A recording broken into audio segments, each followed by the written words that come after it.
할렐루야. 5월 26일 말씀 묵상을 함께 나누겠습니다. 말씀은 시편 6편 7절 말씀입니다. 제가 말씀을 봉독하겠습니다. 내 눈이 근심으로 말미암아 쇠하며 내 모든 대적으로 말미암아 어두워졌나이다. 아멘. 오늘은 시편 6편 7절 말씀을 본문으로 해서 상처의 오지랖, 회복의 오지랖이라는 제목으로 하나님의 말씀을 함께 묵상하고자 합니다. 오늘 우리가 함께 살펴보는 시편 6편의 말씀은요, 나를 고치소서라는 이 편의 시편 6편 2절의 말씀으로 말미암아서 질병시, 즉 질병에 걸렸을 때 간구하는 시로 분류가 됩니다. 시편 6편의 저자는 시인의 마음을 아프게 하는 것이 본인의 질병도 질병이지만 대적으로 말미암은 것이라고 고백합니다. 7절 말씀입니다. 내 눈이 근심으로 말미암아 쇠하며 내 모든 대적으로 말미암아 어두워졌나이다. 여러분, 욥을 기억하십니까? 하나님께서 그의 믿음을 시험하시고자 그의 수많은 재산들과 그것보다 더 귀한 자녀들을 하나도 남김없이 한날 한시에 데려가셨습니다. 더구나 그의 몸에도 질병이 생겼고 그의 아내도 그를 비웃고 떠났습니다. 그를 위로하기 위해서 먼 길을 마다하지 않고 달려왔던 친구들은요, 사정도 모른 채 욥을 죄인 취급하며 어서 하나님께 회개하고 용서함을 받으라고 말합니다. 오늘 기사를 보니까요, 5월 23일 이탈리아에서 케이블카 추락사고가 있었습니다.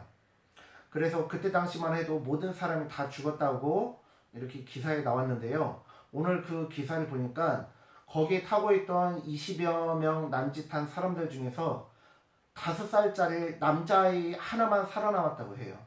근데 그 아이가 어떻게 살아남았냐면 아버지가 그 아이를 품고 있었대요. 그래서 모든 사람이 다 죽는데 아버지가 충격을 흡수했기 때문에 그 5살짜리 아이는 살아남았다고 합니다. 그런데요, 살아도 산 것이 아닌 것이 할아버지, 할머니, 조부모님 돌아가셨고요. 아빠, 엄마, 부모님 돌아가셨고요. 남동생 죽었어요.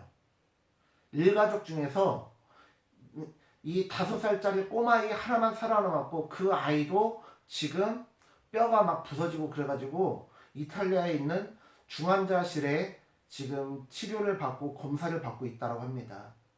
그런데 그 아이에게 가서 회개해라. 지금 너 때문에 하나님의 이 어려운 모든 것들이 너 때문에 일어난 거야. 그렇게 얘기하면 어떻게 될까요? 그 아이를 2번 죽이는 것입니다. 마찬가지예요. 욥의 친구들이 세 친구들이 욥에게 회개하라고 하는데요. 그렇다면요, 욥의 세 친구들의 말대로 하면 욥의 자녀들이 한날 한시에 다 죽은 것, 재산은 그렇다 치고요, 한날 한시에 그 욥의 자녀들이 다 죽은 것, 요 때문에 죽었다는 거 아니에요.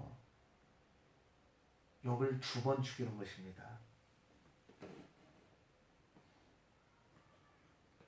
한국인의 가장 큰 장점은요, 바로 오지랖이라는 감정인데요. 어려운 이웃을 그냥 두고 보지 않고 그 어려움을 함께 나누는 한국인 특유의 정서로요, 국제 사전에도 세계에서 한국에만 있는 단어이자 감정으로 이 오지랖이라는 단어가 그대로 표기되었다고 해요. O, J, I, 그리고 랍이니까 L, A, P 그런 식으로 해가지고요, 그대로 표기가 되었대요. 우리나라 말을 영어식으로 그렇게 바꿔서 그렇게 표기가 되었다고 해요. 그런데 이 오지랖으로 인해서 우리는 다른 사람들을 치유하기도 하지만 때때로 다른 사람들을 상처 주기도 합니다. 과거에는 다 같이 기도 제목을 나누면서 함께 기도하고 응답받고 해결받기도 하였습니다. 그런데요, 그런 기도 제목들 중에는 함께 나누어서는 안 될 것들도 있잖아요. 응답이 되었어도 감춰져야 할 것들이 있잖아요. 그런데 목사님들도 부흥회 가서 얘기를 합니다. 권사님들도 얘기를 합니다. 누군가의 문제가 해결되는 것은 좋은데요, 누군가의 문제가 해결되는 것은 좋지만 그 사람의 개인적인 속사정, 감추고 싶은 치부까지도 남김없이 다 퍼져나간다는 거예요. 그렇기 때문에 오늘날에는 서로 기도 제목을 나눌 때도요, 그냥 표면적인 것만 나누거나 잘 얘기를 안 해요. 그리고 어디 가서 그런 깊은 속 얘기를 하냐? 나를 잘 모르는 상담센터 같은 데 가서 얘기를 하거든요. 왜요? 그 사람들은 비밀을 지켜야 되는 의무가 있기 때문에 그 비밀을 퍼뜨릴 경우에는 법적으로도 처벌을 받아요. 그래서 그 사람들에게 가서 얘기하거든요. 성경에 보니까요, 노아가 포도주에 취해서 알몸으로 누웠을 때 이 가나안과 함은요, 아버지의 수치를 드러냈습니다. 그런데 셈과 야벳은 뒷걸음질 치면서 아버지의 수치를 굳이 보려고 하지도 않고 그걸 감싸주고 그걸 덮어주었습니다. 우리는 다른 사람의 숨겨진 아픔을 드러내고 조롱하는 함과 가나안이 될 수도 있고요.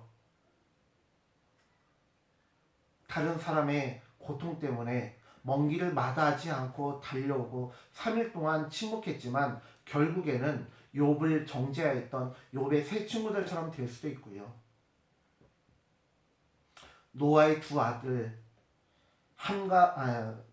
셈과 야벳처럼 굳이 그 사람의 감추고 싶은 치부를 드러내지 않고 알려고 하지 않고 뒷걸음질 쳐서 그 모든 것을 덮어주고 감싸주었던 셈과 야벳처럼 될 수도 있습니다. 물론 사법적인 문제가 있는 어떤 성폭행이라든지 횡령이라든지 도박이나 마약 같은 것은 감춰주는 것이 아니라 오히려 드러내고 신고하고 고발을 해야겠죠. 그러나 그런 부분이 아니라 그런 사법적인 문제가 아니라 개인의 문제, 부끄러운 문제, 고통의 문제가 있다면 우리가 싸매주고 덮어줘야 하지 않겠습니까? 사랑하는 성도님들, 우리는 우는 자들과 함께 울고 슬퍼하는 자들과 함께 슬퍼하면서 너의 고통이 아니라 나의 고통으로 여기고 감싸주고 이해해주고 또한 나 또한 이해받고 감싸임을 받는 교회가 되기를 바랍니다. 너의 기도가 아니라 나의 기도가 되기를 원하고요. 기도를 해주고 기도를 받는 성도님들 되어지시기를 간절히 축원합니다. 그래서 우리 때문에 더 상처받는 일이 있는 것이 아니라 우리 때문에 더 상처가 헤집어지는 것이 아니라 더 깊어지는 것이 아니라 더 감싸지고 치유가 되어지는 아름다운 공동체가 되어지기를 간절히 축원합니다. 기도하겠습니다. 하나님께서는 대한민국 성도들에게 오지랖이라고 하는 복된 감정과 감성을 허락해 주셨습니다. 세계 그 어느 국가도 가지고 있지 않은 남의 고통을 공감하고 같이 분담하는 아름다운 감정을 주셨습니다. 이것을 가지고 우리가 서로를 싸매게 하여 주시옵소서. 상처 주는 것이 아니라 상처를 싸매주고 드러내는 것이 아니라 감싸주고 숨겨주고